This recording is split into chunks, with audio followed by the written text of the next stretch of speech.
नमस्कार, news India देख रहे हैं आप। आपके साथ मैं हूं मीनाक्षी रजत। नमस्कार, मैं हूं कुंदन जमार। हेलो इंडिया की शुरुआत इस वक्त की बड़ी खबर से। गुजरात विधानसभा चुनाव पर सूत्रों के हवाले से बड़ी खबर है। गुजरात विधानसभा चुनाव का आज हो सकता है ऐलान।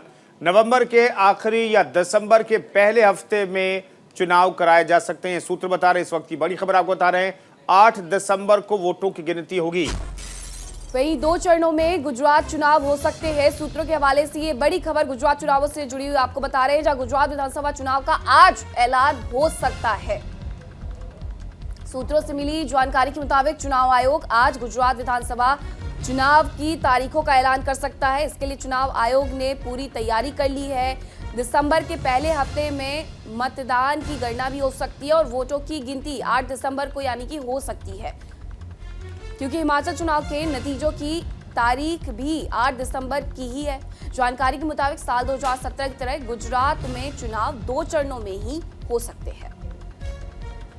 तो इस वक्त की बड़ी खबर आपको बता रहे हैं, गुजरात में होने वाले विधानसभा चुनाव के लिए तारीखों का ऐलान आज हो सकता है। 2 चरणों में गुजरात विधानसभा चुनाव कराए जा सकते हैं और आज उम्मीद की जा रही है कि गुजरात विधानसभा चुनावों की तारीखों का ऐलान भी कर दिया जाएगा। बिल्कुल, सूत्रों के हवाले से पहले ये भी खबर निकल कर सामने आ रही थी कि 2 चरणों में जो ये चुनाव होंगे उसकी तारीख 29 या 30 नवंबर पहले चरण की हो सकती है, वहीं 3 या 4 दिसंबर दूसरे चरण की हो सकती है। मतगणना हालांकि 8 दिसंबर को होगी, क्योंकि हिमाचल में जो चुनाव होने उसके परिणाम भी 8 दिसंबर को आने हैं। ऐसे में दोनों राज्यों के चुनाव के परिणाम 8 दिसंबर को आ सकते हैं, ये भी कहा जा रहा है। और आज संभवतः निर्वाचन आयोग ये घोषणा कर दे कि गुजरात में विधानसभा चुनावों की तारीख क्या होगी।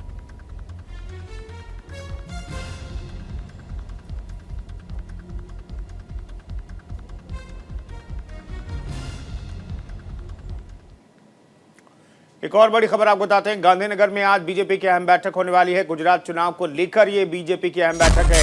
बैठक में गृह मंत्री अमित शाह भी मौजूद रहेंगे। मंडाविया समेत कई बड़े नेता यहां पर मौजूद रहेंगे इस बैठक में। गुजरात की राजधानी गांधीनगर में आज बीजेपी की अहम बैठक होने वाली है। यह बैठक गुजरात में होने वाले विधानसभा चुनाव के मद्देनजर बेहद महत्वपूर्ण बताई जा रही है। वहीं इस मीटिंग में गुजरात के पदाधिकारी शामिल होंगे। पदाधिकारियों के साथ गृह मंत्री अमित शाह, मनसुख मांडविया और पुरुषोत्तम रूपाला समेत कई बड़े नेता मीटिंग में मौजूद रहेंगे। गुजरात विधानसभा चुनाव से पहले बीजेपी अपनी स्थिति को समझने के लिए और चुनाव को लेकर बड़े फैसले ले सकती है। साथ ही अमित शाह इस बैठक के जरिए अपने नेताओं से प्रदेश की जमीनी हकीकत और चुनावी मंथन पर चर्चा भी करेंगे। बता दें कि साल 1995 से बीजेपी गुजरात की सत्ता संभाल रही है। हालांकि आम आदमी पार्टी के गुजरात में चुनावों में हिस्सा लेने से बीजेपी की मुश्किलें थोड़ी बढ़ती हुई दिखाई दे रही हैं और तमाम राजनीतिक हालात पर आज मंथन होगा गांधीनगर में।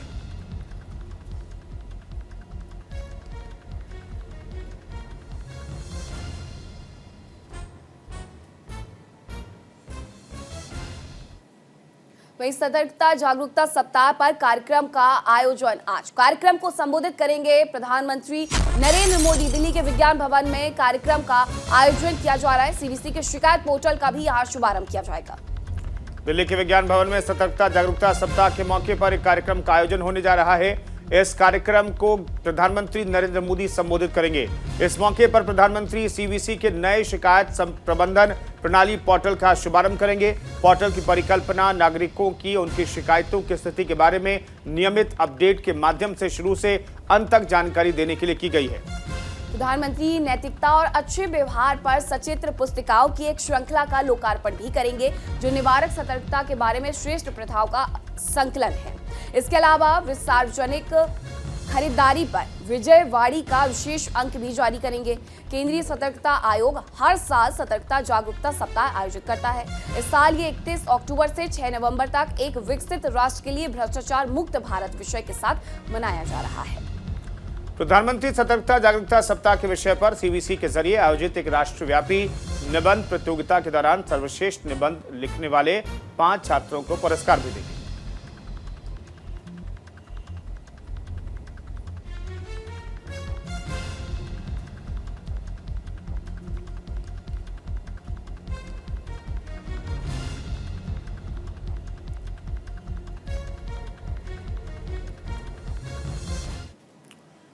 और बात हिमाचल विधानसभा चुनाव की। जेपी नड्डा की आज डलहौजी और ऊना में चुनावी सभा होने वाली है। सुबह डलहौजी और दोपहर में ऊना में चुनावी सभा करेंगे बीजेपी अध्यक्ष। 4 नवंबर को पार्टी का विजन डॉक्यूमेंट भी जारी करेंगे बीजेपी अध्यक्ष जेपी नड्डा। वहीं हिमाचल में होने वाले विधानसभा चुनाव को लेकर के बीजेपी ने कमर कस ली है। भारतीय जनता पार्टी के राष्ट्रीय अध्यक्ष जेपी नड्डा डलहौजी और ऊना में चुनावी जनसभाओं को संबोधित करेंगे। जेपी नड्डा सुबह 11:30 बजे डलहौजी में और दोपहर 2:30 बजे ऊना में जनसभा को संबोधित करेंगे। हिमाचल के अपने चुनावी कार्यक्रम के मुताबिक नड्डा 4 नवंबर को हिमाचल प्रदेश विधानसभा चुनाव के लिए पार्टी का विजन डॉक्यूमेंट भी जारी करेंगे। बीजेपी ने प्रचार अभियान में पूरी ताकत झोंक रखी है। बीजेपी के दिग्गज सूबे में लगातार सभाएं कर रहे हैं।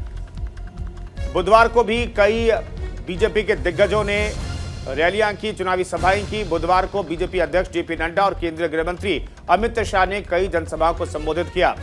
दोनों नेताओं ने विपक्ष पर करारा हमला बोला और अपनी सरकार की उपलब्धियां गिनाई। अपने 2 दिवसीय दौरे के दौरान गृह मंत्री अमित शाह ने धर्मशाला में एक जनसभा को भी संबोधित करते हुए कहा कि लोकतंत्र के अंदर वोट उसी को देना चाहिए जो जनता के काम का हिसाब भी दे। मैं आज आपके सामने नरेंद्र मोदी सरकार और जयराम सरकार के कामों का हिसाब देने आया हूं। कांग्रेस के राहुल बाबा तो धर्मशाला नहीं आएंगे, ये उन्होंने कहा, लेकिन उनकी पार्टी के लोग जरूर आएंगे। फिर आप सबसे निवेदन है कि उनसे हिसाब जरूर मांगिएगा। इसके साथ ही अमित शाह ने कहा कि बीजेपी ने हिमाचल की जनता के लिए कई सारे काम किए हैं।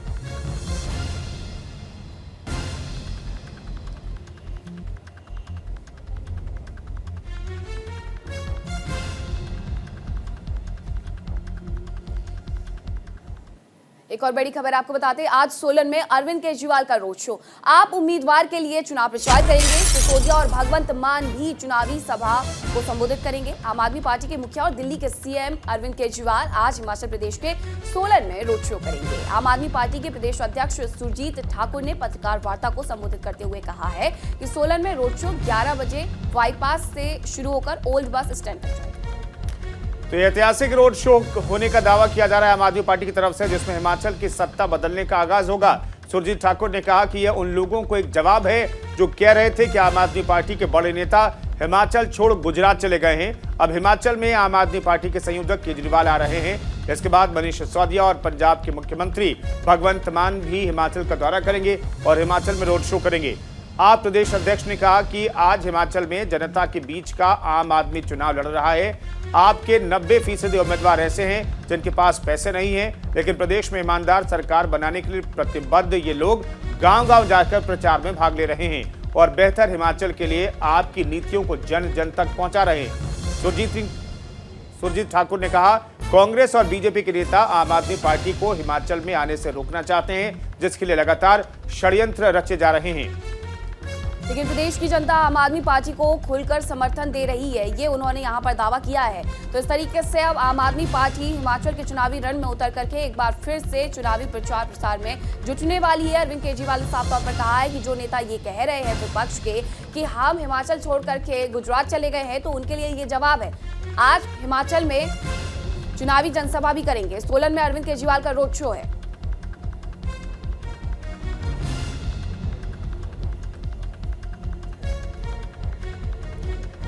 तो सोलन में ये रोड शो होगा, अरविंद केजरीवाल ये रोड शो करेंगे।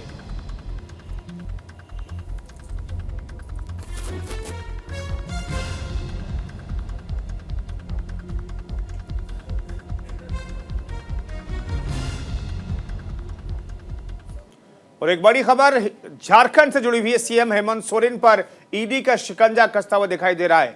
पूछताछ के लिए ईडी ने उन्हें एक समन भेजा है। आज ईडी के सामने पेश होंगे हेमंत सोरेन।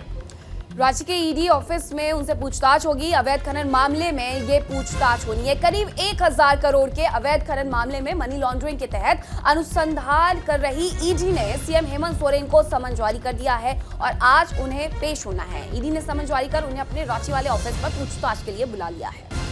सीएम हेमंत सोरेन से पूछताछ के लिए दिल्ली से खासतौर पर ईडी के संयुक्त निदेशक कपिल राज बुधवार को रांची पहुंचे हैं। ईडी ने विशेष संदेश वाहक के जरिए मुख्यमंत्री को समन भेजा है। संभावना है कि मुख्यमंत्री ईडी के समन के विरुद्ध कोर्ट जा सकते हैं। ईडी ने साहिबगंज में 1000 करोड़ से अवैध खनन मामले में गिरफ्तार पंकज मिश्रा निलंबित आईएएस अधिकारी पूजा सिंघल, नेताओं और नौकरशाहों के करीबी प्रेम प्रकाश और अमित अग्रवाल से पूछताछ से मिले तथ्यों के आधार पर उन्हें समन किया है। ईडी को पूर्व में छापेमारी के दौरान पंकज मिश्रा के घर से एक लिफाफा मिला था। इसमें मुख्यमंत्री के बैंक खाते से जुड़ा चेकबुक भी मिला था, जिसमें 2 चेकबुक हस्ताक्षरित थे, 2 चेक हस्ताक्षर किए हुए थे और ये हेमंत सोरेन के कथित तौर पर बताए जा रहे हैं। पंकज मिश्रा पर ईडी की हिरासत में इलाजरत रहते हुए मुख्यमंत्री के नाम पर अधिकारियों को धमकाने का मामला भी सामने आ चुका है। मुख्यमंत्री को समन के साथ ही ईडी ने पुलिस मुख्यालय को भी पत्र लिखकर ऑफिस की सुरक्षा बढ़ाने का अनुरोध किया है। इसकी प्रतिलिपि सीआरपीएफ मुख्यालय को भी भेज दी गई है। आज पूछताछ होगी। कल ही ये समन जारी कर दिया गया था। भारतीय जनता पार्टी भी इस पर जमकर निशाना साध रही है। साफ तौर पर भारतीय जनता पार्टी का कहना है कि अगर कुछ गलत नहीं किया तो सीएम सोरेन डर क्यों रहे हैं। इस्तीफे की मांग भी भारतीय जनता पार्टी की तरफ से की जा रही है। वहीं तेजेंद्र सिंह पाल बग्गा ने ट्वीट करते हुए कहा था कि अब क्या बचा है।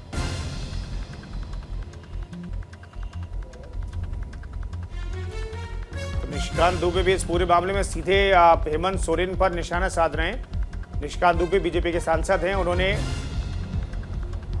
जेएमएम पर निशाना साधा, हेमंत सोरेन पर निशाना साधा। उन्होंने कहा कि अब क्या रह गया है आपके लिए, आप इस्तीफा दीजिए। अब ईडी पूछताछ करेगी। आज 11:30 बजे ईडी के दफ्तर में पेश होना हेमंत सोरेन को। इसके लिए कल ही समन भेजा गया था और आज ईडी दफ्तर में पेश हो सकते हैं झारखंड के मुख्यमंत्री हेमंत सोरेन। एक और बड़ी खबर आपको बताते हैं। देश के कई राज्यों में आज होंगे उपचुनाव। 6 राज्यों की 7 विधानसभा सीटों पर उपचुनाव। यूपी, बिहार, महाराष्ट्र और हरियाणा में वोटिंग। यूपी की 1, बिहार की 2, महाराष्ट्र की 1 सीट पर मतदान होना है। 6 नवंबर को होगी वोटों की गिनती। आज देश के 6 राज्यों की 7 विधानसभा सीटों पर उपचुनाव होना है। इससे उत्तर प्रदेश की 1 और बिहार की 2 सीटें शामिल हैं।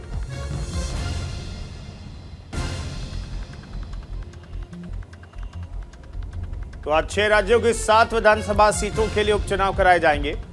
बिहार की 2 सीटें शामिल हैं। ओडिशा, महाराष्ट्र और हरियाणा में 1-1 सीट पर उपचुनाव होना है। मुंबई की अंधेरी ईस्ट समेत 6 राज्यों में उपचुनाव के लिए वोटिंग आज होनी है। इसमें हरियाणा का आदमपुर, बिहार का मोकामा और गोपालगंज, तेलंगाना का मुनीगोडे, उत्तर प्रदेश की गोला गोकर्णनाथ और ओडिशा की धामनगर सीट शामिल है, जहां पर आज वोटिंग हो रही है। 6 नवंबर को इन सभी सीटों के वोटों की गिनती की जाएगी।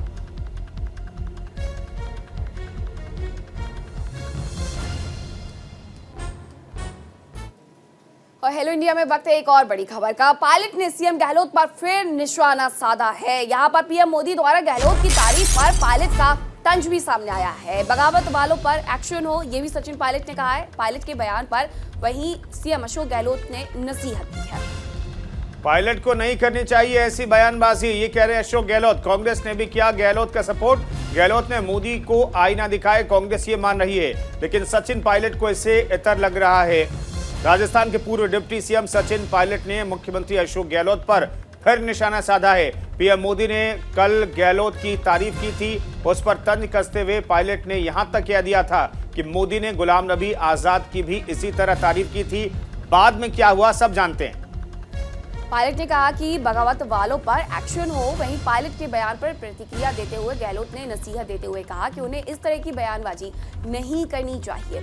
उधर कांग्रेस की राष्ट्रीय प्रवक्ता सुप्रिया श्रीनेत ने गहलोत के रुख का समर्थन किया, जिसे कांग्रेस ने ट्वीट किया। पायलट के तंज के सवाल पर सुप्रिया श्रीनेत ने कहा, प्रधानमंत्री मोदी ने वहां पर कहा कि अशोक गहलोत सबसे अनुभवी सीएम है और ये सच है कि वो अनुभवी हैं। लेकिन अशोक गहलोत ने जब इसी मंच से पूरी जनसभा में कहा कि मोदी जी की विदेशों में इज्जत इसलिए है क्योंकि वो गांधी, अंबेडकर और नेहरू के देश से आते हैं, जहां लोकतंत्र की जड़ें 70 साल बाद भी जिंदा है। सुप्रिया श्रीनेत के मुताबिक गहलोत ने जनसभा में मोदी को एक तरह से आईना दिखाया है।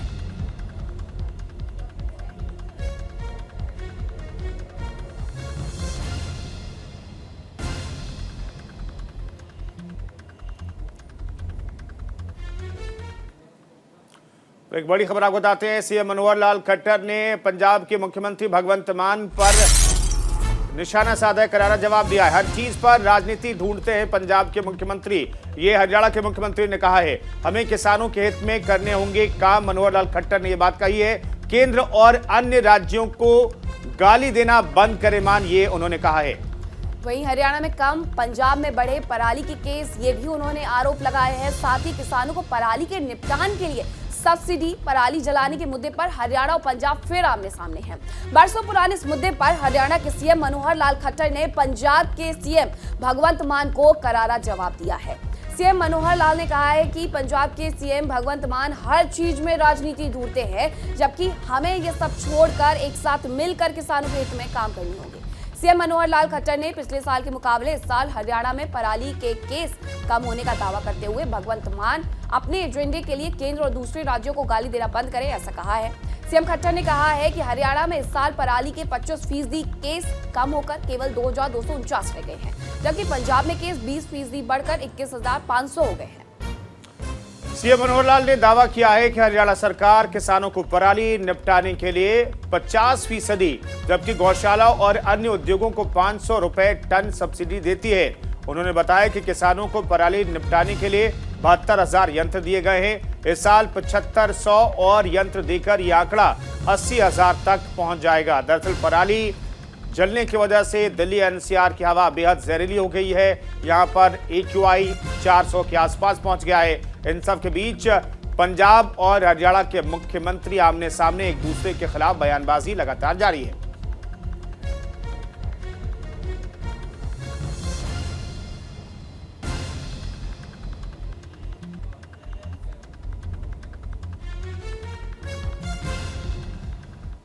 एक और बड़ी खबर आपको बताते हैं, महंगाई को लेकर के अलर्ट मोड पर है आरबीआई ने एमपीसी के स्पेशल मीटिंग बुलाई है। मुद्रास्फीति से जुड़ी अहम नीतियों पर यहां चर्चा होगी। 2016 में हुई थी एमपीसी की स्पेशल मीटिंग। वहीं तेजी से बढ़ती महंगाई को लेकर आरबीआई इंडिया भी अलर्ट मोड पर है। आरबीआई ने आज मॉनेटरी पॉलिसी की एक स्पेशल बैठक बुलाई है। आज होने वाली मौद्रिक समीक्षा नीति की इस विशेष बैठक में महंगाई एक अहम मुद्दा होगी। आरबीआई के गवर्नर शक्तिकांत दास ने FIBAC के एक इवेंट को संबोधित करते हुए कहा, स्पेशल एमपीसी मीटिंग में एक स्पष्टीकरण तैयार किया जाएगा कि किन परिस्थितियों में महंगाई लक्ष्य से ज्यादा हो रही है, जिसमें सुधारात्मक उपाय की डिटेल भी होगी। इससे पहले 2016 में स्पेशल एमपीसी की मीटिंग हुई थी। आरबीआई गवर्नर ने कहा कि हम महंगाई पर वैसे नजर रखे हुए हैं जैसे महाभारत में अर्जुन ने एक घूमने वाली मछली की आंख में तीर मारने के लिए ध्यान केंद्रित करते हुए रखी थी। दरअसल आपको बता दें, पिछले 7 महीनों से आरबीआई की जो तय सीमा है महंगाई की 6%, उससे ज्यादा महंगाई बनी हुई है। इसलिए आरबीआई को स्पेशल एमपीसी की बैठक बुलानी पड़ी है। शक्तिकांत दास का ये बयान ऐसे वक्त में आया है जब महंगाई तेजी से बढ़ रही है। साथ ही केंद्र सरकार ने इस पर आरबीआई से रिपोर्ट मांगी है। मीटिंग में दरों पर फैसला लेने वाले सदस्य भी शामिल होंगे। तो इस तरीके से मुद्रास्फीति से जुड़ी ये अहम बैठक बुलाई गई है। 2016 में एमपीसी की स्पेशल मीटिंग और अब इसके बाद फिर से एमपीसी की ये बैठक बुलाई गई है। महंगाई को लेकर के आरबीआई अलर्ट मोड पर नजर आ रहा है। मुद्रास्फीति में जिस तरीके से बदलाव हो रहा है, महंगाई जिस तरीके से बढ़ रही है, उस पर आरबीआई के गवर्नर शक्तिकांत दास का बयान भी सामने आया है। उन्होंने कहा है कि हम पूरी तरीके से इस पर नजर बनाए हुए हैं।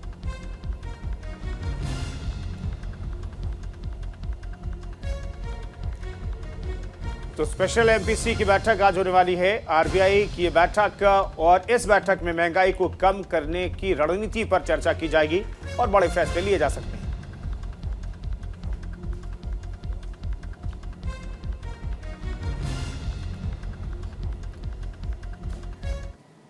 और हेलो इंडिया में बात करेंगे देश की राजधानी दिल्ली की, जहां बढ़ते प्रदूषण को लेकर के अब सियासत शुरू हो गई है। दिल्ली में प्रदूषण के बढ़ते स्तर को लेकर बीजेपी और आम आदमी पार्टी के बीच जुबानी जंग जारी है। इस बीच केंद्रीय पर्यावरण मंत्री भूपेंद्र यादव ने ट्विटर के जरिए आम आदमी पार्टी के नेतृत्व वाली पंजाब सरकार पर हमला बोला है। भूपेंद्र यादव ने ट्विटर पर एक के बाद एक कई ट्वीट करते हुए पंजाब की आप सरकार को आड़े हाथों लिया। भूपेंद्र यादव ने कुछ आंकड़े जारी करते हुए पंजाब की आप सरकार को दिल्ली को गैस चैम्बर में बदलने के लिए जिम्मेदार ठहराया है। उन्होंने कहा कि आप सरकार द्वारा संचालित राज्य पंजाब में 2021 से अब तक पराली जलाने के मामले में 19% से ज्यादा की वृद्धि हुई है, जबकि हरियाणा जहां बीजेपी सत्ता में काबिज है, वहां इस अवधि के दौरान पराली जलाने के मामलों में 30% की गिरावट देखने को मिली है।